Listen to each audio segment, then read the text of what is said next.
অন্যান্য কলেজের চিকিৎসকদের তলব করা হয়েছে এবং মেডিকেলের সুপারকেও তলব সিবিআই এর। অঞ্জন অধিকারীর বয়ান রেকর্ড সিবিআই এর। দেহ উদ্ধারের দিন সুদীপ্ত রায়ের সঙ্গে কথা, ফোনের কল লিস্ট দেখে অঞ্জনকে তলব। দুজনের মধ্যে থেকে কি কি কথা জানতে চায় সিবিআই। বয়ান রেকর্ড হার্ট ক্লিনিকের দুই চিকিৎসকেরও।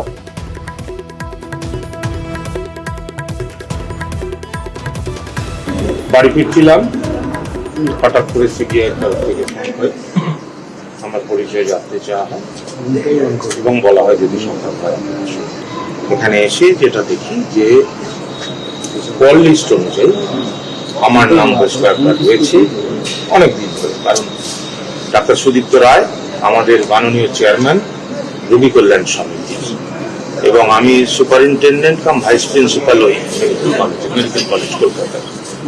বলে ওনার সাথে আমার মাঝে মাঝেই কথা, সন্দীপের সাথে আমার কোনো কথা কখনো হয়। 9 তারিখ কি সুদীপ্ত বাবু? হ্যাঁ, সুদীপ্ত বাবুর সাথে আমার কথা হয়েছিল, সেই নিয়েও সকালবেলায় সেই নিয়েও ওরা কিছু প্রশ্ন করেন এবং তারপর থেকে তার আগে থেকেও কথা হয়। আজ করে গেছিলেন কিনা সেই বিষয়ে জানতে? না না না, আপনাকে শুধু ফোনের কলের আমার ফোনের কল নিয়ে কথা হয়েছে এবং আপনি ছাড়াও দেখলাম আরো বেশ কয়েকজন। আমি একই ব্যাপার। 27 সেপ্টেম্বর ফের আরজিকরের শুনানি এবং সুপ্রিম কোর্টে 27 সেপ্টেম্বর পরবর্তী শুনানি। প্রধান বিচারপতি ডিভিশন বেঞ্চে শুনানি। গতকালই অর্ডার কপি আপলোড ওয়েবসাইটে। 27 সেপ্টেম্বর ফের আরজিকরের শুনানি এবং সুপ্রিম কোর্টে 27 সেপ্টেম্বর পরবর্তী শুনানি। প্রধান বিচারপতি ডিভিশন বেঞ্চে শুনানি। গতকালই অর্ডার কপি আপলোড করা হয় ওয়েবসাইটে।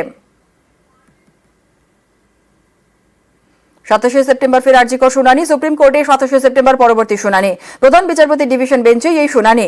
গতকালই এই অর্ডার কপি আপলোড করা হয়েছে ওয়েবসাইটে।